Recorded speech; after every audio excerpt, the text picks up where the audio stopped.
You're the cleanup crew. 228 there, buddy. Yep. Did you just snap it? Show did. Mm-hmm. All right. It's funny when every time has a meaning, you know? It seems like there's more and more. It's like 11:11. This needs to be in the podcast because I have a story. Okay, let's do it. It's not a very... Oh, we're already rolling. Oh, yeah. I jumped It's in on not this. a very sucker. profound story, but it's just funny. Oh, man, I got lots of stories. They're popping into my head right now. Welcome to The Ancient Way. I'm James. I'm Maria. We were just talking about earlier, before we came on here, I checked my phone to see what time it was, and it was 2:22. And I got giddy. I'm like, oh, cool. You know, alignment, whatever. Mm-hmm. Well, then we sit down, and I check my phone. We're trying to figure out what PFL means on the soundboard. And it's 2:25, and I just felt necessary to say, hey, it's 2:25, like Joel 2:25. Oh, yeah. And then you're like, yeah, whatever. Well, then 3 minutes later rolls around, it's 2:28, and I catch Marlia taking a snapshot of 2:28. She goes, 2:28.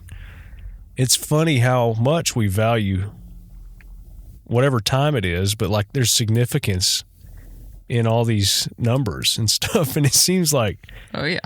as time goes on, more and more things become important and valuable. And 11:11 has always been one of those things. And Kyla and I went out, had daddy-daughter night Friday. We went to eat, and then we went to Five Below, little kid store, has toys and candy and stuff. And they have this section of refrigerator magnets. And one of them, it said 111, and it said, these are angels talking to you when you see this number. And it was funny. I mean, it was kind of, you know, whatever. It was kind of goofy, but it's like, yeah, there's something interesting about it. The acknowledgement of, especially when you see it all the time. Oh, yeah. I'm not a math statistician, but the odds of it landing on that number and you just supposedly looking at it or seeing it so frequently have got to be pretty drastic. Oh, yeah. It's funny. I was actually scrolling through my phone. I think it was yesterday or the day before. And it's like screenshot after screenshot after screenshot. Oh, yeah. I've got those too. But it's like, it's not one of those things that's like, I'm not ever searching for those numbers. I just grab my phone. Like I picked up my phone at 3:33 on Saturday. Yeah, it's not like... Saturday, I just picked up my phone at 4:44, and I hadn't had my phone in my hands. Yeah, it's not like we sit there and wait, like, all right, 30 more seconds, and it'll be 11:11, yeah. Yeah. No. Listen, the other number that I've seen a lot is 1234. Oh, interesting. I'll see versions of it. Yeah. 1234, 234. Yep. And it's always after like a significant phone call that I've had. Yes. Or some like... I'm the same way too. Anytime, this is one that happened earlier. I can't remember if it was with, you know, somebody I had an interaction with earlier. That, anyways, but I'll see it after I do something or make a decision sometimes. It's Me like, too. oh, interesting. Me too. Yeah, there's a lot of that for me, and it feels so confirming. Yeah, yeah. I actually... You know, I love Daniel's message. I guess it was 2 weeks ago, and he was talking about that story with Elisha about the king? Yeah. Yes. Where he was like, hey, he shot 3 arrows, but he didn't empty the full quiver. And Daniel was just kind of encouraging people like, go all in. Whatever the Lord is telling you to do, go all in with it. Yeah. So there's been something very, very specific that the Lord told me to go all in on. And I knew instantly if I go all in on this, it's going to open a whole lot of doors very quickly. Yeah. And so I did. But as I'm in the midst of doing it, I had friends send me screenshots of 222. Oh, wow. Like, they're like, hey, I saw this and I thought of you. Hey, I saw this and I thought of you. And I was like, golly, dude. It's a message, yeah. Oh, yeah. I was just like, hey, we really are doing this thing. That's cool.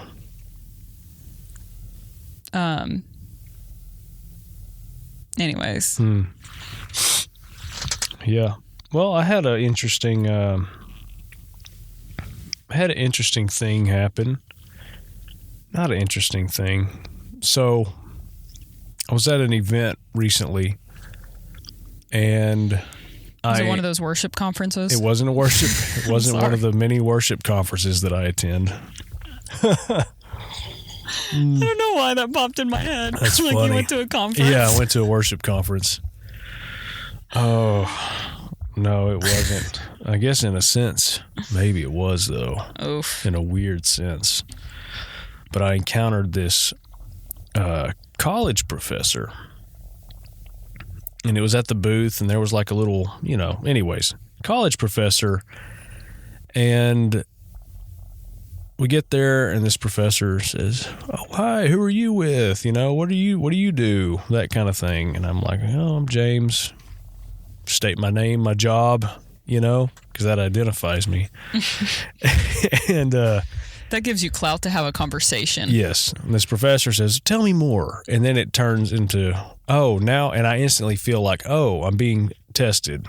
This person is testing me to see what I say. And I instantly felt like everything that I said was being analyzed, either to find fault or something like that. Anyways, after that, it turned into, blah, blah, blah. If you take my class, I was talking to a friend I had with me. He said, "Oh, have you had my class yet?" He says, "No." She says, "Well, if you take my class, you're going to learn how to do this, this, and this. And also, if you don't have these tools and you go asking, venture capitalists for money, or you go asking investors, like, you're not getting a dime. You're not going to get anything unless you have these tools." And then goes on to say, "I have my own business. I'm in league with vice presidents, and I teach, executives and all this stuff." And I had zero room to say anything. And at this point, like, I didn't even want to, because I knew if I did, it was going to get picked apart and whatever. Mm-hmm. So I just quietly like, "Yep, it's time to go," and leave. But afterwards, my friend and I were walking around, and I said, "Man, I just really feel like I'm in trouble now. How about you?" And he's like, "Yeah, dude." But it was that feeling of like, I have all these answers, and it's like, you're young, and if you want money, which was our selling point, if you want money, you need what I have. You need my experience, my knowledge, and my wisdom. It was very strange, but it triggered like all of my it's always been teachers, and it's always been older ladies for some reason. Me too. You too? Yeah. Really? That's interesting. I'll have to tell you about that in a minute. Yeah, I want to hear about it. And I was telling somebody earlier, I feel like I've had a target on my back my whole life. Specifically, these older teachers, women. But this lady was like really talking down to me and like didn't give me a chance. She's like, "You're this. If you want this level of success that I have, you need to hear from me." Anyways, even if I wanted what she was selling, I don't want it. It's a hard no, because you're 70, 80 years old and you have no humility. Mm-hmm. So I want nothing that you have. Anyways, instant turn off. And she doesn't know that. Yeah. Because she's not humble enough to, be open to it. Pick it up. Yeah. Anyways, but it triggered, and you can tell the way I'm talking about it right now, it triggered all those memories of those teachers, the way they would talk down to me and stuff like that. Just like that one, I know I've told this story before, and I have friends and coworkers to back me up on this, but it was an English class, which I love stories and stuff like that. This teacher, once again, middle-aged woman, I asked a question, and it was about I don't remember who the author was, a legitimate question, nothing weird about it. And she says, "Mr. Harden, next time you open your mouth, why don't you think first?" Wow. Yeah. And I'm like, "Oh, okay." I was like, "Okay." Like, what did I do? And then the class, afterwards, my coworkers, the people that were in the class with me were like, "What did you do?" And I'm like, "I didn't do anything." They're like, "Why did she talk to you that way?" Anyways, what that does to an unstable person is it says, "Hey, just don't open your mouth, period, because whatever you say is going to be really stupid. You're going to make a fool of yourself, which is what it effectively did to me. That was one of the things, Anyways, this whole situation with this person a couple days ago triggered all this old stuff. It's like, whoa, I could feel that dynamic, But another thing that it triggered was like thankfulness of like, oh my God, I'm not subject to that.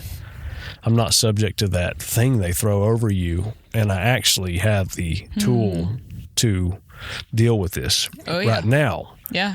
The response of forgiveness, which is a big thing that I feel like I preach a lot, is forgiveness. Oh, yeah. But it took me back to all those people, and then like, oh yeah, I remember forgiving all those people too on that one fateful lunch break. Yeah. Like going back in time to those individual moments and saying like, I release my right to be right. I release my rights. I don't have them. Yeah. I release you from that. I'm not poisoned by this. Yeah. And it's legitimately gone. That's so, sorry, were you finished? I don't know. Okay. Yeah, I guess so. Anyways, it made me thankful and took me back to, oh, thank God that the Lord walked me through this situation to where I'm equipped and I can see it. Go ahead. No, that I literally had something very, very similar, a normal like precursor trigger. Yeah. I had somebody come into Native and had brought some other people in and they were talking about Native and the technology and whatever. And granted, I'm just sitting there. I was like in the wellness consult and I was trying to help them out. And somebody said basically like, hey, the red light's legitimate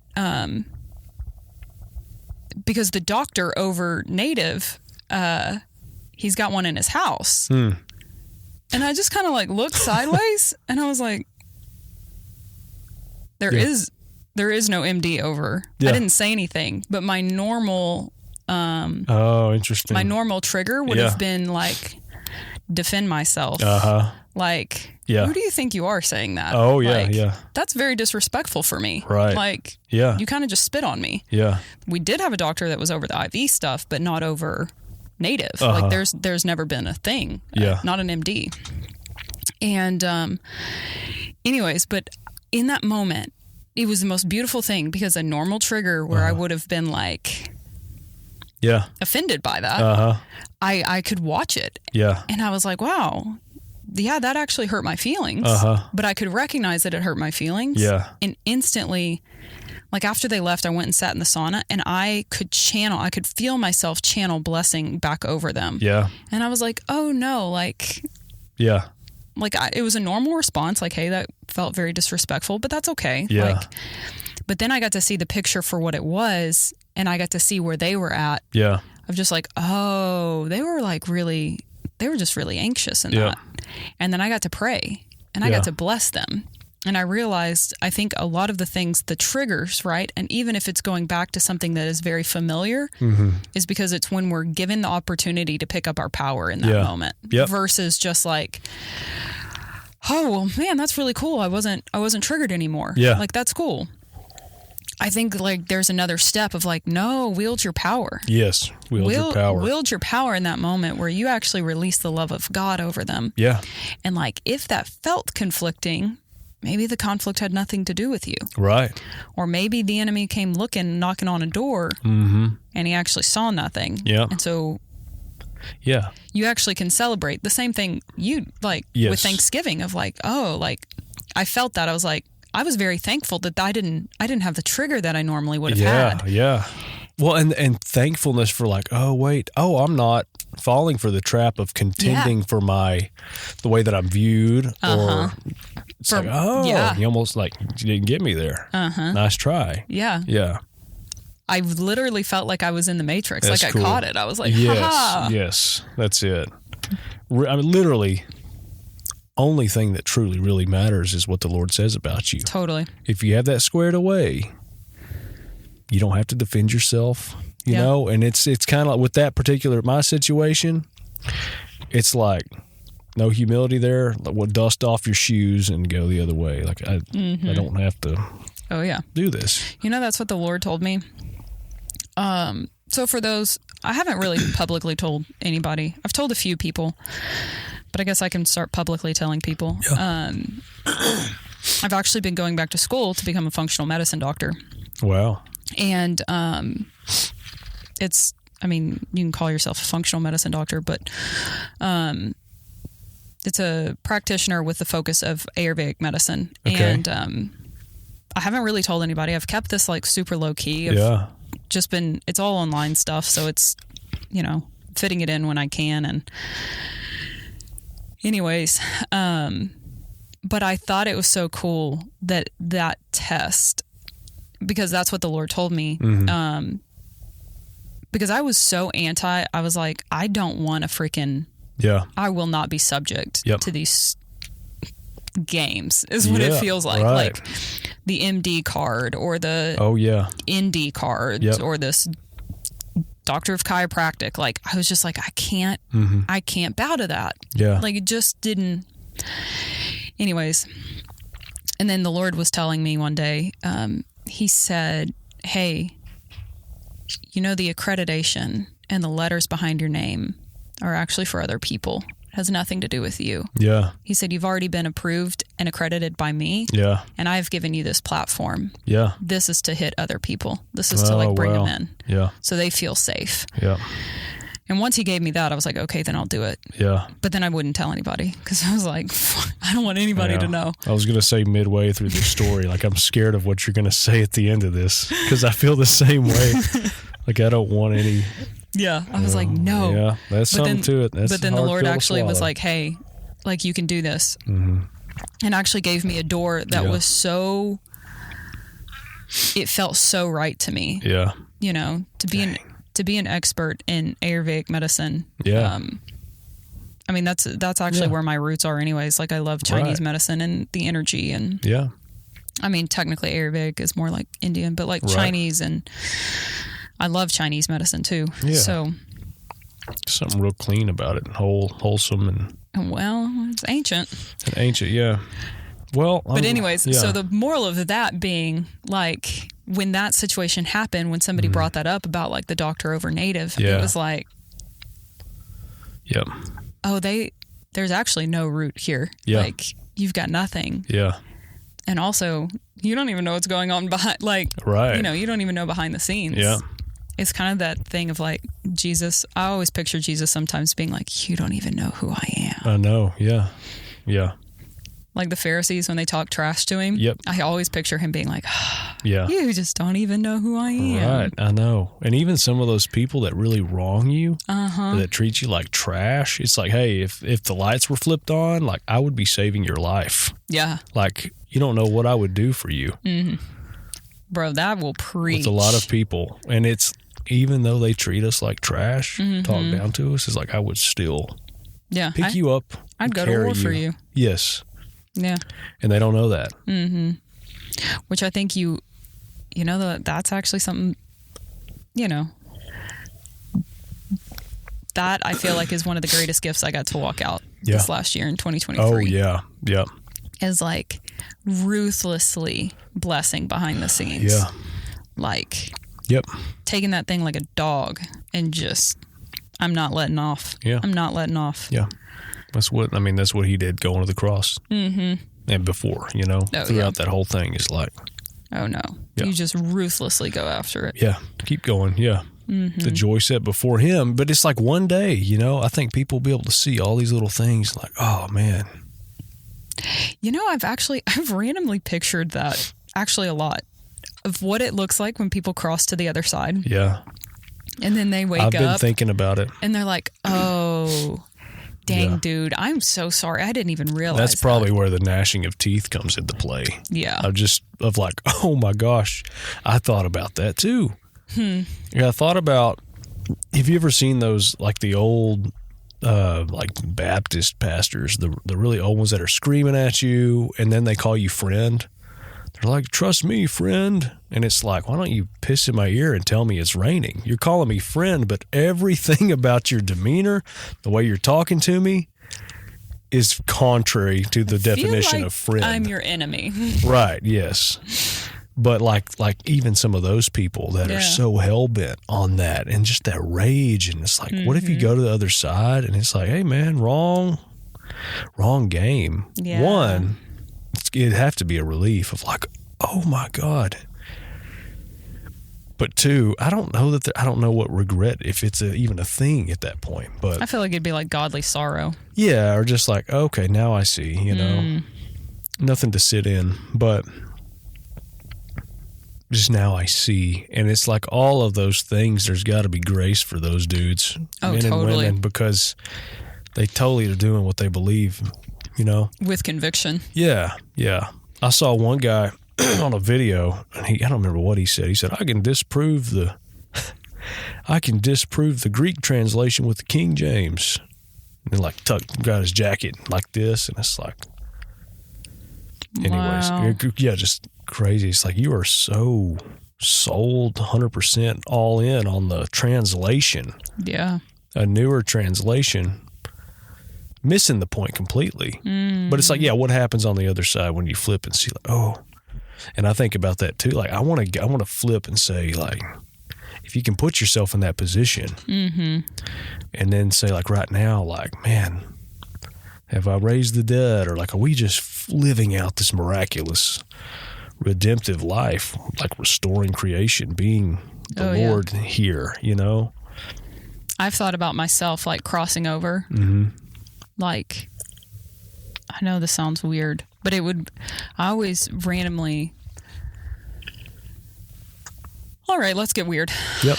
I had this experience where I felt like I was sitting around the table with all of my ancestors and my brothers, but they were all biblical people. Yeah. And I was asking them questions. It was like some of them were the disciples, and I was like, what was it like to walk? Yeah. What was it like to raise the dead? What was it like to see him ascend and descend? What was that like? Yeah. What were the feelings there? And it was just like the level of peace is insurmountable. Yeah. And I was like, man, I feel like that's the biggest thing that people will step into when they cross to the other side. Yeah. Is peace. Yep. Yeah. It's like, we actually can access that here, but man, I think all the signs, the wonders, the raising, like everything actually has to flow from that place of peace and joy. Yeah. Well, that's the trick too, is like, it's here now. It's not, we're taught that it's later. Yeah. It's after all this. Yeah, man. I was actually reading in Isaiah 9. Yeah. Which, ironically enough, it was the government of the promised son. Oh, wow. Yep. Dang. I had a dream about that. I won't go into that right now, but here it is, though. Are you ready? Yeah. Isaiah 9:3, it says, "You've multiplied the nation and increased its joy. They rejoice before you according to the joy of harvest, as men rejoice when they divide the spoil." Yeah. And I was just seeing it like the joy of harvest. Like, I was seeing joy being increased and a harvest, like there was joy in the harvest. So whatever people were going to be reaping, there was going to be a ton of joy attached to it. Yeah.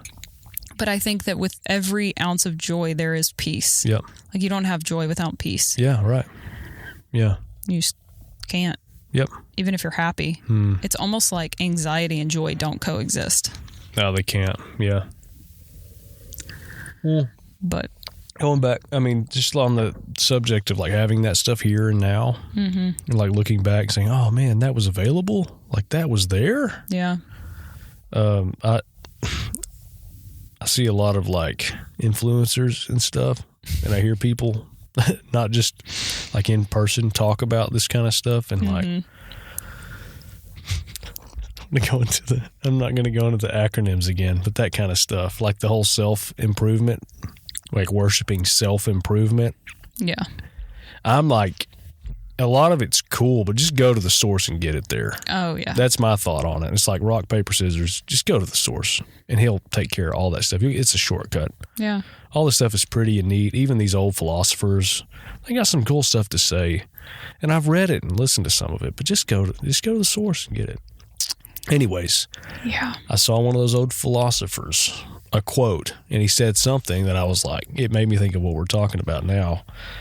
But he was talking about, like, I run a lot, and I'm mega thankful that I'm capable and that I decided to start running and, like, push through it early on. Yeah. I love that I've done that and that I work out and exercise. I love it. Health I love it. But this dude said, it is a disgrace to grow old through sheer carelessness before seeing what manner of man you may become by developing your bodily strength and beauty to their highest limit. It's kind of vain, but it's like, wow, though. I know it. It's like, man, you're here right now. Don't you understand? Like, you could run 500 miles if you wanted to and find joy in it. Yeah. And really, I don't know. There's just a level of, I don't know. Well, I think about that in every sphere of your life. Like, what if you went into its fullest capacity? Yeah. Your life in the fullest capacity. Yep. I love that phrase. I heard a girl say this. I follow her a lot. Just so much practical wisdom. But she says, your life is your medicine. Yeah. Like if you're searching for a supplement to fix you, or medication to fix you, or a doctor to fix you, or a new workout routine to fix you. It's like chasing your tail. Yeah. Everything you're chasing is something to fix you. But what if you realize that every input is healing to you? Yeah. No matter what it is. Could be Dr. Pepper or Whataburger, to be honest. Yes. But if you did it with such awareness and so like being so connected to it and extracting the joy out of it, the presentness in it. Yeah. You have such a capacity. Yeah. You increase your capacity because then you're present and then you can see and then you're able to engage with people and you're able to engage with what the Lord's doing. And you slow down and you're not with the pressures of the world. And, if you're feeling inspired to go run 15 miles, go run 15 miles. Yeah. And giggle while you're doing it. Yeah, laugh while you're doing it. That's what, it's just neat. Yeah. Jake was telling me he's going to school. He was telling me about this chunk of your brain. It looks like a horseshoe. Mm-hmm. And it's that part of when you do things that you don't want to do, it builds it. I don't know what it's called. Yeah. But it like literally creates brain matter or something. Like it literally just grows it. Yeah. Yeah. That's pretty cool. But that's what they even say. Like, a lot of people will say, if you don't want to cold plunge, go cold plunge. Right. That's the point, right? But if you like cold plunging, it's not going to create more matter. Not good enough. Yeah. Find something new. Yeah. You have to find something that you really don't want to do. Yeah. That's really a beautiful thing, though. You're branching out, pioneering and taking ground. Yeah. Doing those things. But I think once you do it, you find joy in them. Mm-hmm. I really do. And then it's like if you're not producing it anymore, it's like you've conquered that little space. Yeah. And you're okay and you're comfortable in it. Yeah. Anyways.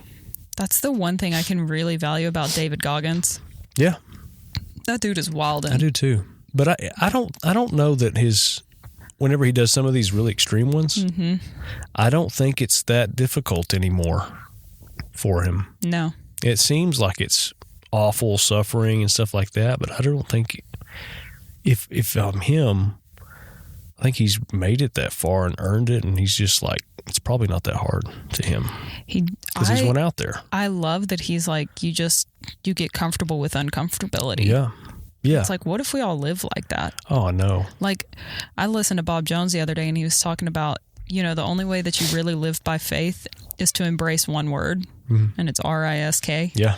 Yep. Like you actually have to choose to risk, but I think the risk looks like moving into something that is uncomfortable. Yep.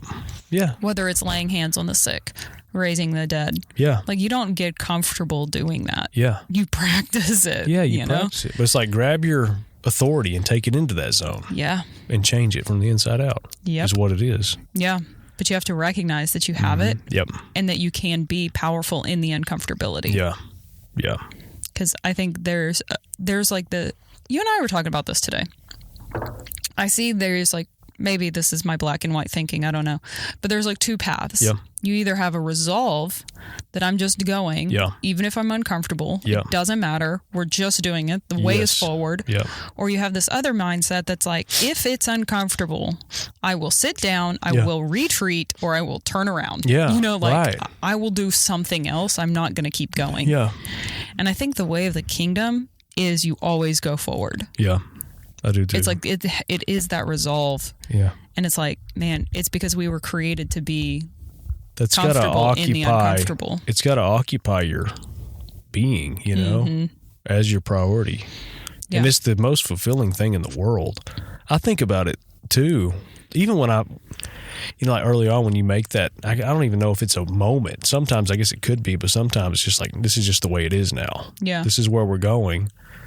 But ever having thoughts of like, am I ever going to burn out on this?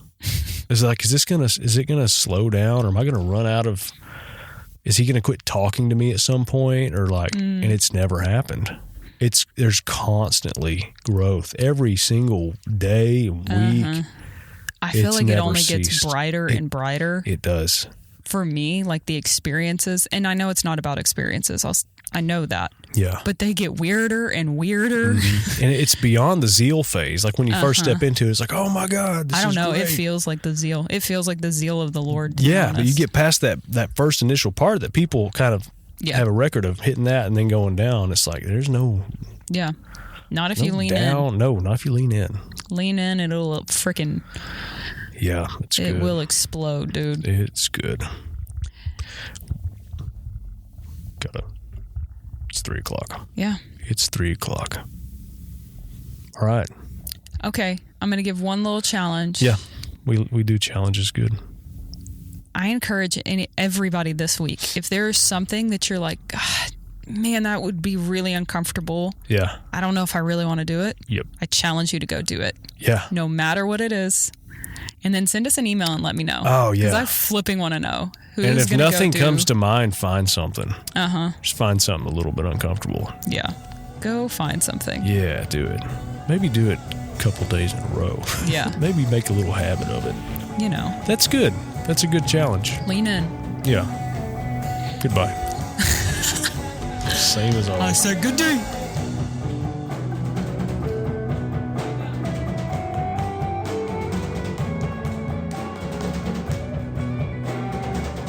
If you enjoyed this episode of the Ancient Way podcast, drop us a like, share with your friends, share with your family.